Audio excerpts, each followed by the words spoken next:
Bonjour et bienvenue sur DigiSchool, je suis Yvan, votre professeur de mathématiques.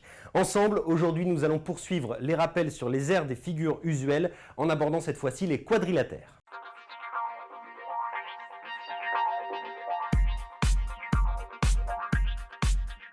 Commençons par rappeler rapidement les formules d'aires pour les deux quadrilatères les plus simples et ceux que vous avez vus le plus tôt dans votre scolarité, à savoir le carré et le rectangle. Extrêmement simple, la formule pour l'aire d'un carré, c'est tout simplement côté fois côté. Vous savez qu'un carré est un quadrilatère qui a tous ses côtés de même longueur et tous ses angles droits. Donc effectivement, l'aire d'un carré se calcule en faisant côté fois côté. Si ici, j'ai un carré ABCD de côté 5 cm, son aire se calculera tout simplement en faisant 5 fois 5, c'est-à-dire 25 cm carrés. Rappelez-vous toujours qu'une aire est la multiplication d'une longueur par une autre longueur.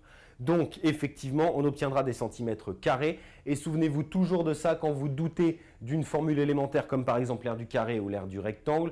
Par exemple, si vous confondez aire et périmètre, ce qui arrive fréquemment aux élèves de 3e. Souvenez-vous toujours que pour obtenir des centimètres carrés, il faut bien que je multiplie des centimètres par des centimètres. Donc, c'est toujours une multiplication de deux longueurs.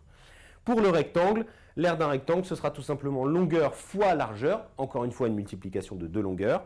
Ici, en admettant que j'ai mon rectangle ABCD avec AB égale 7 et BC égale 2,5, eh bien, l'aire de ce rectangle, tout simplement, ce sera AB fois BC, c'est-à-dire 7 fois 2,5. 7 fois 2,5, c'est-à-dire 17,5 centimètres carrés. Encore une fois, des centimètres carrés, nous multiplions une longueur par une autre longueur. Voyons maintenant deux types de quadrilatères que l'on a peut-être un petit peu moins l'habitude de rencontrer, à savoir le parallélogramme, puis le trapèze. Commençons par le parallélogramme. Si vous vous souvenez de la vidéo précédente que nous avons fait ensemble, il s'agissait de calculer l'aire d'un triangle. L'aire d'un triangle, c'était base fois hauteur divisé par 2. Pour un parallélogramme, l'aire d'un parallélogramme, ce sera tout simplement base fois hauteur. On ne divise pas par 2. Alors pourquoi base fois hauteur? Tout simplement, si je remarque ici, si je coupe mon parallélogramme en suivant AC, en fait, je vais obtenir deux triangles identiques, deux triangles superposables. Donc effectivement, l'aire du triangle ADC eh bien, se calcule en faisant base fois hauteur divisé par 2. L'aire du triangle ABC va également se calculer en faisant base fois hauteur divisé par 2. Si je fais 2 fois base fois hauteur divisé par 2, ça revient à faire base fois hauteur. Ça, c'est juste une petite explication pour comment est-ce qu'on retrouve la formule base fois hauteur ou base fois hauteur divisé par 2.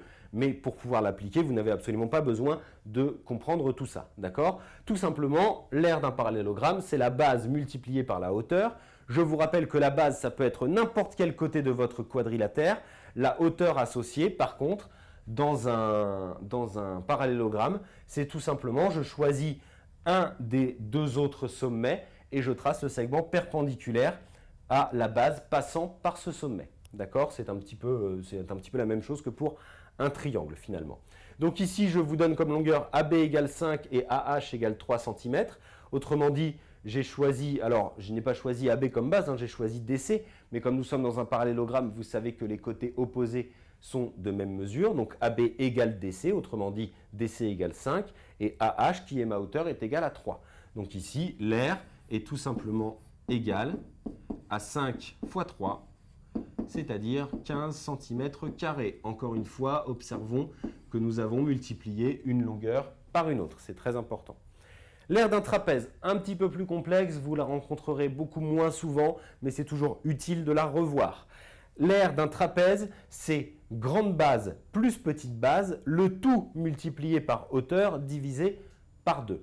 Donc effectivement, je vous le rappelais tout à l'heure, le calcul d'aire, c'est toujours une longueur multipliée par une autre.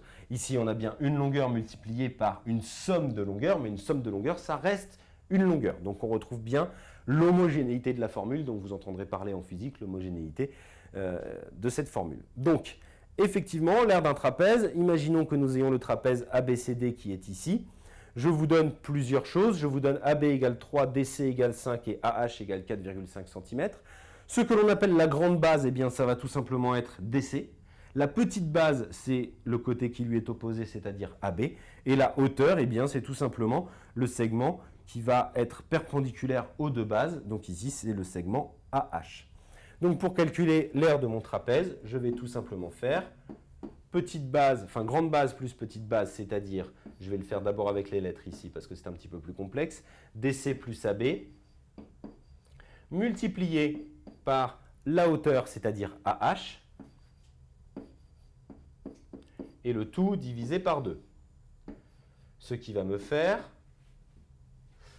tout simplement DC égale 5, AB égale 3, donc 5 plus 3 fois 4,5, le tout divisé par 2, c'est-à-dire 8 fois 4,5 sur 2. Alors là, vous avez plusieurs méthodes. Soit vous calculez 8 fois 4,5, vous faites le résultat divisé par 2. Soit vous faites directement 8 divisé par 2 et ensuite vous faites 4 fois 4,5. Ça va en tous les cas nous faire 18 cm².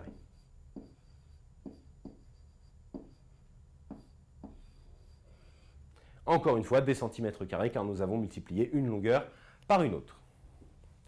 Voilà donc pour ces 4 formules de calcul d'aire qu'il faut retenir en troisième. Encore une fois, le calcul d'aire d'un trapèze, vous aurez a priori très peu souvent à le faire, mais c'est toujours bien de revoir ce genre de formule. En tout cas, les indispensables, c'est nécessairement R du carré, R du rectangle et R du parallélogramme.